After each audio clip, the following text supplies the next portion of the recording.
My girlfriend repeatedly deceived me and stole money to gamble. Eventually, I couldn't take it anymore, and I kicked my pregnant girlfriend out. My name is David, and I'm 26 years old. Jenna and I first met through mutual friends, and from our initial interactions, it was clear we had a unique connection. She was 22, just starting her career in retail, brimming with an enthusiasm for life that was simply infectious. I worked in IT, had a stable job, and had recently secured a modest but cozy two-bedroom apartment in the city. It wasn't long before Jenna moved in with me, and we began building a life together in that small space I was proud to call home. From the outset, Jenna was adamant about contributing financially. Despite my reservations, given the newness of our relationship, she insisted on paying her share, eager to establish our partnership on equal footing. This insistence seemed to underline her commitment to our relationship and her desire to be responsible and independent. Jenna brought a vibrancy to my life that was hard to miss. Her laughter was infectious, her spirit indomitable. When we were together, it felt like we could conquer any challenge that came our way. This sense of partnership was bolstered when Jenna, amidst her joyous tears, told me she was pregnant. The news brought a new dimension to our relationship. It was no longer just about us, but about the future we were going to build for our growing family. In light of the pregnancy, we began making more concrete plans. The idea of marriage, which had floated in our conversations as a someday thought, suddenly took on immediate importance. We decided to register our marriage soon, ensuring that everything would be in place when our child arrived. The plan was to have a small, intimate ceremony after the birth, celebrating our new family in the presence of our closest friends and family. These plans filled our home with a new kind of energy. We started organizing the apartment, turning the spare room into a nursery, picking out colors and themes, and discussing baby names in the evenings. Every step we took was a step toward crafting the life we had envisioned together. However, in the midst of this hopeful planning, the reality of Jenna's financial struggles and her inability to break away from her family's demands remained a looming issue. We knew that addressing these problems was critical, not just for the stability of our relationship, but for the well-being of our child. It began subtly, with Jenna often appearing stressed around the end of the month, her demeanor shadowed by the looming pressure of bills and debts. I knew about her financial commitments, but the depth of her struggles became evident only when certain discrepancies came to light under our shared roof. Initially, Jenna had promised to handle her finances more responsibly and to contribute regularly to our shared expenses. However, as time passed, her contributions became sporadic, and her excuses grew in frequency. I started noticing more signs of financial distress, unopened bills piled up on the counter, and increasingly frantic phone conversations that she tried to shield from me. Armed with the truth and a heavy heart, I confronted Jenna that evening. It was one of the most challenging conversations of my life. I asked her about the letters, the gambling, and the clothes. At first, she tried to deny it, but faced with the evidence, she broke down. Jenna revealed how her family had always relied on her financially. Since securing her first job, she had been the pillar her family leaned on for financial support. This expectation, deeply ingrained from a young age, had burgeoned into a relentless cycle of demands and guilt. Every payday, her phone would light up with messages from her mother or sisters, each one a new plea for money. The reasons varied: rent, medical bills, urgent repairs, or just making ends meet. The amounts she sent home left little for her own needs, let alone our shared expenses. The gambling, she confessed, began as a desperate measure to meet both her family's demands and our household expenses. What started as an attempt to quickly double a small sum spiraled out of control, pulling her deeper into the quagmire of addiction. She described how the thrill of a potential win was soon overshadowed by the despair of consecutive losses, each gamble a further step away from financial stability. The discussion about the stolen clothes was particularly painful. Jenna tearfully admitted that she had taken them to give as gifts to her family, who expected presents even when she couldn't afford them. She was trying to maintain a facade of stability and generosity with them, even while drowning financially. This revelation was a turning point in our relationship. The trust that formed the foundation of our life together had been severely damaged. I felt betrayed and hurt, but also deeply concerned for Jenna.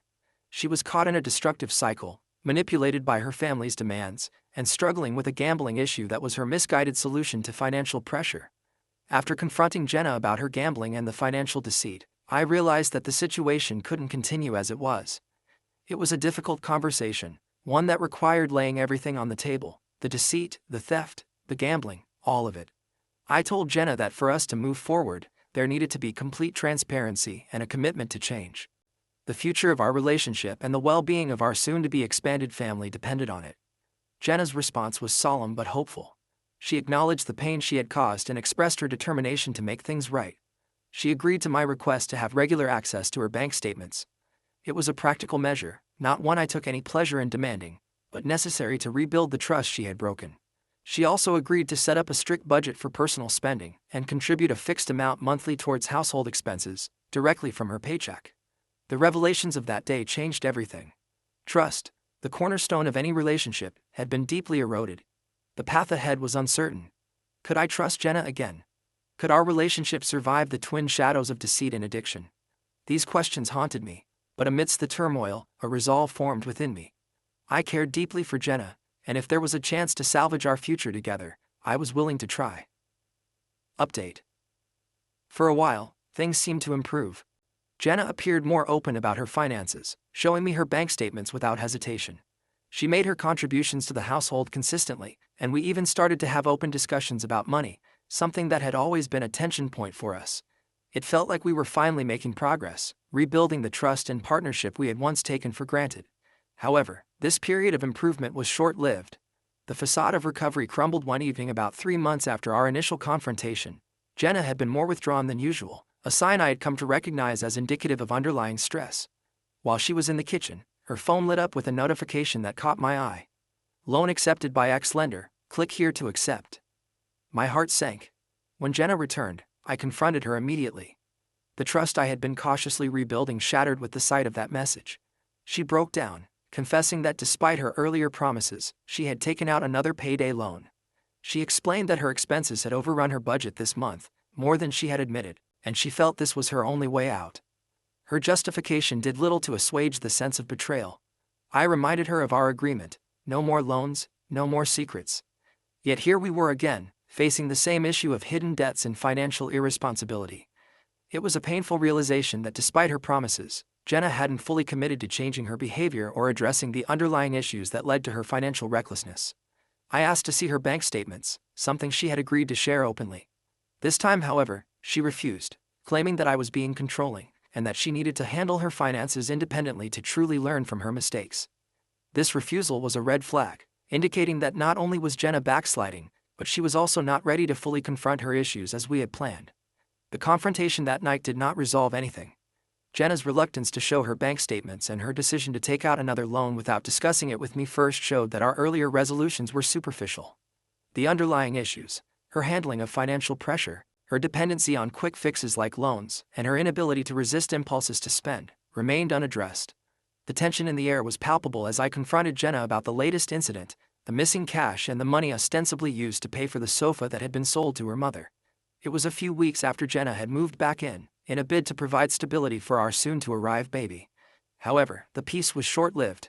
I had discovered that a substantial amount of cash, money that was a gift and meant for our future needs, particularly with the baby on the way, was missing.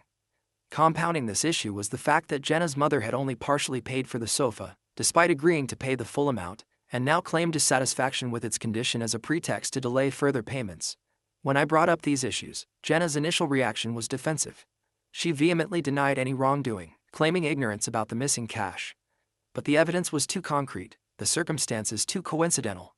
The trust I had tried to rebuild was crumbling rapidly under the weight of continual deceit. Her defensiveness quickly turned to accusations. Jenna claimed that my focus on finances and tracking every penny was controlling, that it overshadowed her emotional and physical needs, especially during her pregnancy. She argued that my insistence on transparency and accountability was a form of surveillance, not partnership. The cycle of deceit had not been broken, and the realization was a bitter pill to swallow. The trust that is so crucial in any relationship was once again in jeopardy, and with a baby on the way, the stakes were higher than ever. This was not just about us anymore, it was about the future and stability of our family. The pain of her betrayal was compounded by the fear of how her actions could affect our child. The conversation escalated, emotions running high. I was torn between the hurt from her betrayals and the empathy I felt for her as the mother of my child. It was a moral and emotional quagmire, pulling at the very fibers of my being. How could I balance these feelings with the clear pattern of dishonesty and manipulation that had emerged? Update 2. The problems reached a peak last week when I decided it was time for a serious conversation with Jenna. Our relationship, already strained by her past actions, was at a crossroads, and with a baby on the way, I felt it necessary to establish clear ground rules. I sat her down and explained earnestly that our dynamic needed to change drastically. We're a family, I told her, emphasizing that the birth of our child meant we needed a solid foundation, free from secrets and financial instability. I made it clear that openness about finances was non-negotiable, insisting she needed to contribute more consistently to household expenses and cease accumulating debt she couldn't afford, a habit that had caused much stress and discord in our relationship. Jenna seemed receptive and agreed to my terms. She promised to be more transparent with her finances, including showing me her bank statements regularly, and committed to cutting down on her spending. For a moment, it felt like we were making progress. Perhaps we were finally turning a corner toward a healthier partnership. She moved back in, and I believed that we were starting to mend our relationship. However, this hope was short-lived.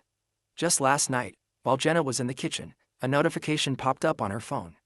It was a message from a lender, confirming a loan that had just been approved. My heart sank. It was as if all the promises she had just made were nothing but air. Confronting her immediately, I asked her about the loan. Tears welled up in her eyes as she admitted she had no money left for the month and had resorted to taking out a payday loan. Her confession was a blow to any trust that had been rebuilt. I reminded her sternly that we had agreed on no more loans, that she should have come to me first. Jenna's response was one of despair. She said she couldn't afford her share of the bills again. Despite her full-time job, her income was erratic, often reduced to sick pay due to frequent absences, which didn't cover much. Frustrated, I asked to see her bank statements for proof of her financial status and to understand where her money was going. She refused and accused me of being controlling, arguing that I didn't need to see her finances since she had already told me about them. This refusal was the final straw for me. I suspected that not only was she possibly still gambling, but she might also be funneling money to her family again. In a moment of desperation to highlight the severity of our situation, I posed a hypothetical scenario to her. What would you do if our baby was starving and there was no food in the house? Her answer was dismissive and chilling. You'll have to pay. This response confirmed my worst fears about her priorities. I then asked to check her Facebook Messenger to see if her family was still requesting money, but discovered that she had deleted all her messages with the family members who usually borrowed money from her. She claimed she deleted them to keep things tidy, yet all other messages were intact. At that point, I knew our relationship was beyond repair. Jenna labeled me a controlling freak, and we haven't spoken since. Reflecting on our relationship, I suspect that her issues are deeply rooted in her upbringing, issues that she is either unwilling or unable to confront and change. I know a lot of people questioned whether she's pregnant, how stupid I was to get her pregnant. I agree, and if it's mine. I've been to every scan so I know she's pregnant. As for if it's mine, I've never suspected cheating, but she's a serial liar, so I will be forcing a DNA test through the courts. I posted on a couple of different subs to make sure I wasn't getting biased opinions. The above story is 100% true, but my focus is now getting as far away as possible from her for my own sake. Despite the personal feelings and the breakdown of our relationship, I remain committed to being involved in my child's life. I've attended every prenatal scan and am confident about Jenna's pregnancy. However, given the deceit surrounding other aspects of her life, I'm planning to request a DNA test to eliminate any doubts about paternity. This isn't about trust, it's about ensuring that every step forward is based on transparency and truth. Update 3. A couple of weeks ago, I made the decision to let Jenna back into the house after learning she was bouncing around, staying on sofas at family members' and friends' homes. She was about 8 months pregnant at the time, and my concern was mainly for the well-being of our unborn child. In hindsight, I see this as a mistake, one that I deeply regret for reasons I'm about to share. We had recently moved to a new house, and during the times I was out, Jenna took charge of most of the unpacking. Hidden in a living room cabinet drawer was a significant sum of cash, approximately $400–500, a Christmas gift from my parents. During this period, I also decided to sell some old furniture, including a sofa that Jenna persistently asked me to sell to her mother. Despite my reservations, I agreed, influenced by Jenna's repeated requests. She explained that her mother wanted to borrow money to pay for the sofa, and would settle the payment a couple of weeks later. I didn't think much of it at the time and accepted the arrangement. When her mother came to collect the sofa, she handed me $100 in cash as an initial payment, promising the remainder the following week. However, when the time came, not only did she fail to pay, but she also complained that the sofa had collapsed and demanded that I inspect it. I refused, stating the sofa was in good condition when she took it, and if she was unsatisfied, I would take it back and sell it to someone else. This led to a heated exchange where she barred me from her house. My girlfriend sided with her mother, accusing me of being controlling and unnecessarily involving herself in a family dispute. Later, when I realized the cash was missing from the drawer, I searched the entire house to no avail. Everything else was unpacked, even trivial items like a blown light bulb. When I confronted Jenna about the missing money, she defensively claimed it was somewhere, echoing the vague excuses she had given before. It struck me then, the cash gift was composed of $10 notes, the same denomination as the partial payment for the sofa. I suspected that Jenna had stolen the money to facilitate her mother's partial payment to me, effectively making me pay myself, minus the stolen amount. When confronted, Jenna coldly admitted she might have taken it but dismissed the importance of my feelings or our relationship, stating she didn't care about me anymore. This revelation coincided suspiciously with her recent attempt to take out a new loan, likely around the same time she took the cash. Her actions and her threats to tarnish my reputation to others as retaliation further underscored her manipulative behavior. Despite the absence of concrete proof beyond her reaction, her demeanor provided all the confirmation I needed of her guilt. Moving forward, I've decided to arrange a DNA test once our child is born to ensure clarity on paternity. This step is crucial, not out of distrust of her fidelity, but to establish a factual basis for any future decisions regarding our child's upbringing. Final update. When my son was born last week, it was a pivotal moment that I hoped would herald a fresh start for us as a family. I had arranged for a DNA test, driven by the complex weave of trust issues that had plagued our relationship. When the results confirmed that he was indeed my biological son, a profound sense of relief washed over me. Witnessing the birth of my child and seeing Jenna endure the pain of labor filled me with compassion and reignited feelings of tenderness towards her. In those moments, surrounded by the stark walls of the hospital delivery room, I found myself wanting to believe that we could still salvage our relationship. I thought, perhaps naively, that the birth of our son could be a new beginning, a reason for Jenna to change her destructive habits. Moved by these emotions, I decided to give Jenna another chance, telling myself that love could still overcome the hurdles we faced. After all, aside from the financial deceptions, our love for each other had been genuine and deep. In a bid to support her during her recovery, and to help with the expenses that come with a newborn, I handed her a substantial sum of money to cover the hospital bills and to buy essentials for our son.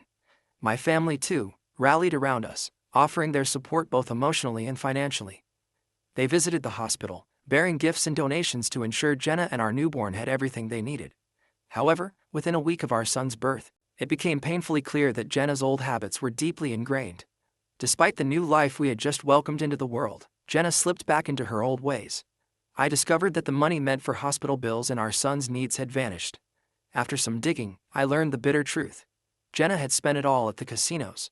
Just a week into motherhood, and she was already back to gambling. The realization hit me like a ton of bricks.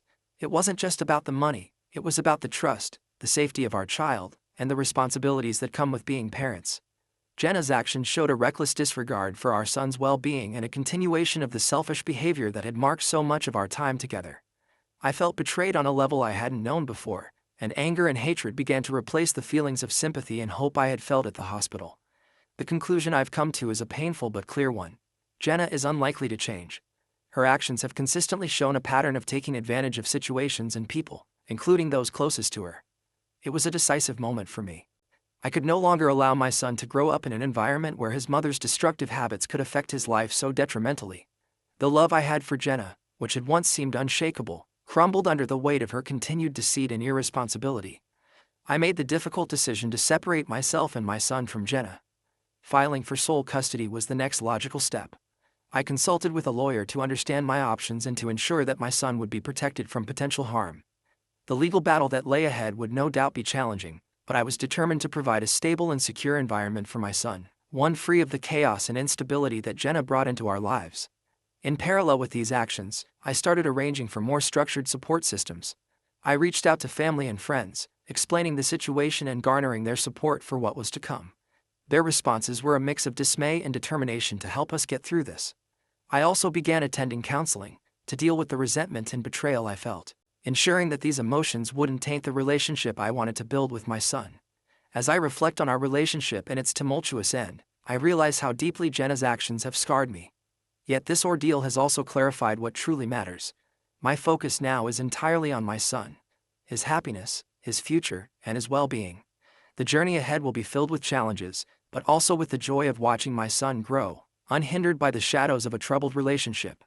The love I had for Jenna might never fully disappear, but the need to protect my son from her harmful behavior supersedes all else. As I move forward, my resolve is strengthened by the knowledge that I am doing what is best for my child.